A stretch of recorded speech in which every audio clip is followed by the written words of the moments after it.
Bright Tuty. Every student matters. Hello, dear students. Welcome to another lecture. In this class, we are going to discuss the summary of Chapter 8 of Class 12 Literature Reader Nagaland Board, as well as the back exercises of this chapter as well. So, we in this chapter number 8 have understood the importance or the ways and means of becoming a good leader.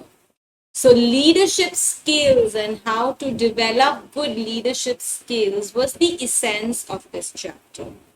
But in order to make the people understand the possible ways and means to develop leadership skills, the writer Olanaik A. Busari has basically talked about the importance of emotional intelligence.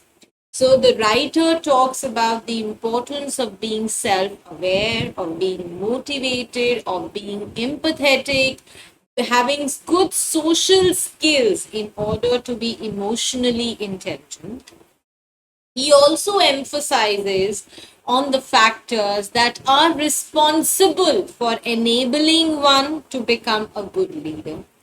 Via case study, he talked about the fact that those people who had higher emotional intelligence were better and more successful in their organizations, that means both personally as well as professionally.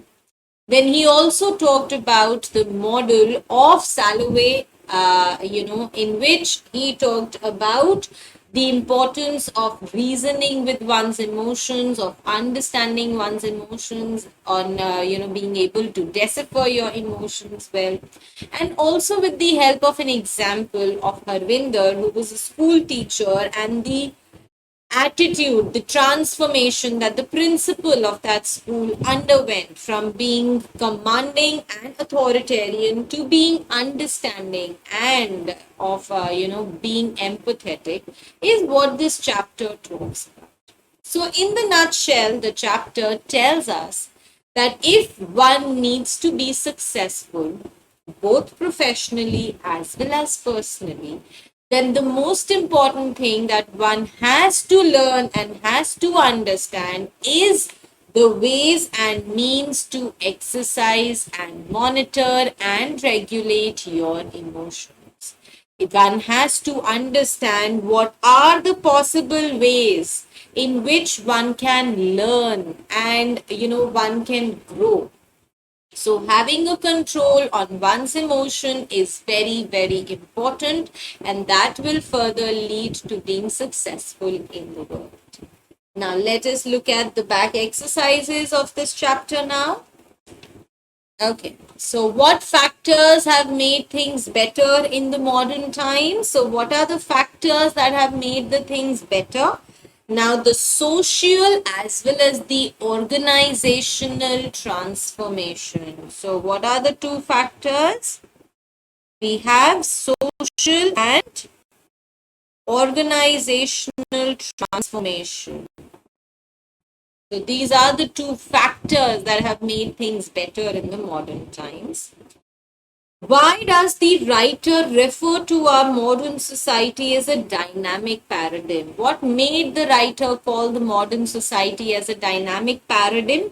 Because it is in this society that the leaders and the followers, they understand the importance of evolving together and understanding each other's needs. So it is in this modern society that this aspect has been brought forth. That is why he refers to the modern society as a dynamic paradigm. What, according to the writer, are the qualities required in today's time? So, what qualities does the writer, advocate that one requires in today's time? The quality to collaborate, to accept a feedback, to analyze something, to be confident about whatever actions you do, and then to take the wisest decision. Okay, write a note on emotional intelligence as described by the writer and what is its relevance for any human or in any individual. So, as I have already told you, emotional intelligence basically means being self aware, being self motivating, being regulating, being empathetic, being social. Now, when one possesses all these skills, one gets in a better position to understand and to grow. Evolving is the most important thing that one needs to learn in the present scenario. If one does not evolve, if one does not change according to the present needs, then getting success is going to be totally impossible. And therefore, it is only by practicing emotional intelligence can one learn how to evolve and how to exercise, all the changes in your emotions. And what is its relevance for the individual? Just one word.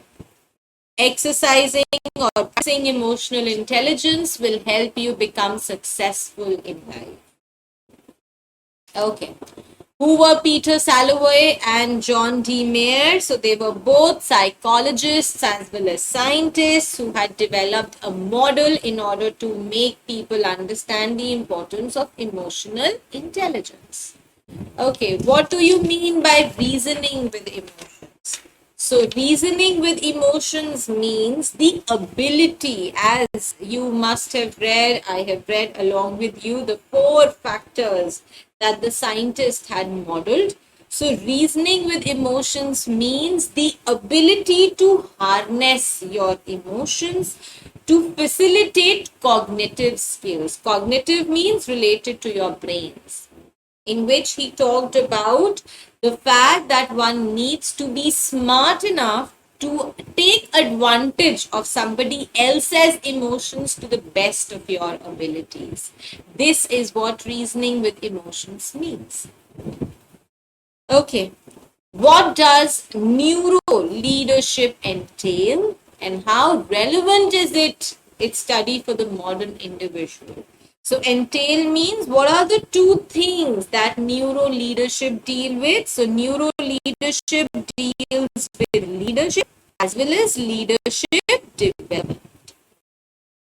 And what how or why is it so important for the modern individual? It is important for the modern individual because, as we've read in the chapter, the case studies that have been provided, 85% people, the top performers, 85% people are those who practice and exercise emotional intelligence. So people who practice emotional intelligence end up becoming better leaders, end up becoming successful in life. How can one gauge the effect of emotional intelligence in a leader? How can you say that a leader is emotionally intelligent? We can say that a leader is emotionally intelligent if he has the ability to pay attention to feedback that he gets. So if a leader gets feedback and he gives better attention to the feedback, no matter whether the feedback has been received from a follower or from an associate, but somebody who understands the value of feedback is always a better leader. What are the promises of the emotional intelligence development? So, what does EQ development promise you? It promises you a better quality of life. It promises you improved leadership. It promises you organizational effectiveness, greater personal and social skills. Okay. Why does the writer regard acquiring feedback as the most important thing that a leader does? So, according to the writer, acquiring feedback is the most important aspect of becoming a good leader because it is through the feedback that you learn, and it is through the feedback that you learn how to manage your emotions. One can only grow if one takes the feedback positively. Rather than taking it in a critical manner, if one learns from the feedback that one has got, that is always going to add on to their success. Which skill has EQ been compared to and considered more important than in the article? So, what other skill are we talking about in this article other than the emotional intelligence? We are talking about the leadership skills and how can one acquire good leadership skills. Okay. What happened in Harvinder's school when the principal changed his behavior?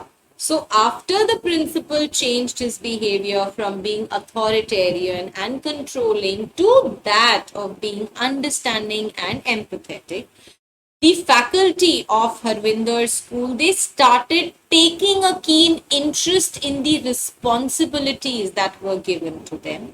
Rather than finding ways to avoid them or to neglect them, they started taking interest in them and contributing to the development of the school. That is the change that took place. Okay. The next question says, the writer talks about the concept of emotional regulation. Do you agree with the example he has given? How important is for a person to be able to be in control of his emotion?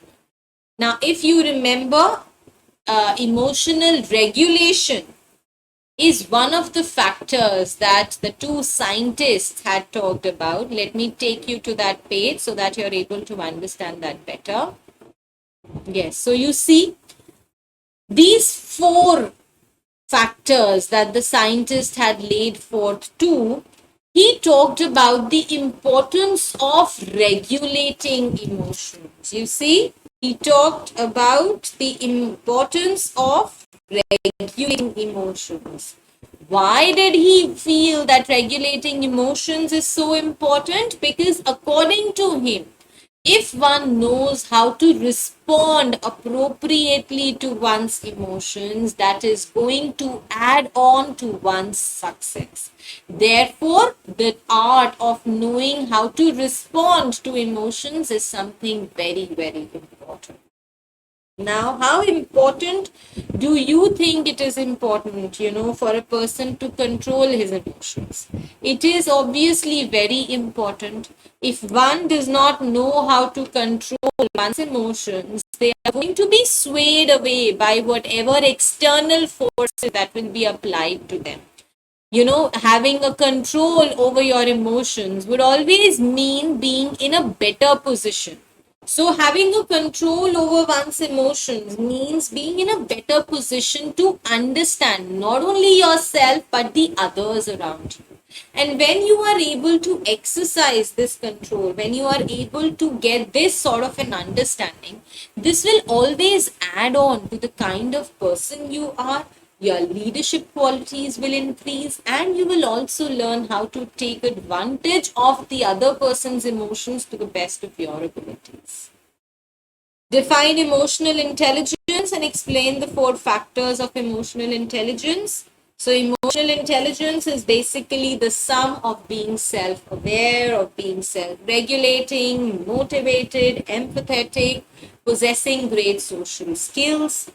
What are the four factors? We've read about the four factors. I just took you to that page as well. Perceiving emotions, reasoning with emotions, understanding emotions, and managing emotions. You have to explain them. It is very clearly given in your book.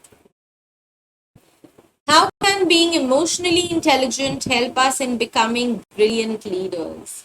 If one is emotionally intelligent, one would always know how to use and when to use one's skills and emotions in the right direction. As we've also talked about the importance of valuing feedback in order to become a good leader. So, if one is emotionally smart and stable, one would know what and how to learn from the feedback that one gets. Then, also from that example that we read about Harvinder's school, a good leader is always somebody who is not controlling or authoritarian, rather is empathetic, is understanding, is able to take everybody as a team. So these are all the factors that one can only develop when one is emotionally intelligent. So being emotionally intelligent and becoming a good leader, they move hand in hand. You can become a good leader only and only if you know how to regulate and control your emotions and how to be empathetic and being, understanding towards your followers. Now, the next section that we have is beyond the text. This is think and discuss. This is an extension of the theme what we've learned. So you've been given with the case studies and you have to give an appropriate solution to that. So this is something that you can attempt and must attempt, I would say, in order to get a better understanding of your knowledge of emotional intelligence. So with this, my dear students, we come to the end of this chapter. I hope the chapter was clear to you. I shall see you all now in my next lecture. Thank you.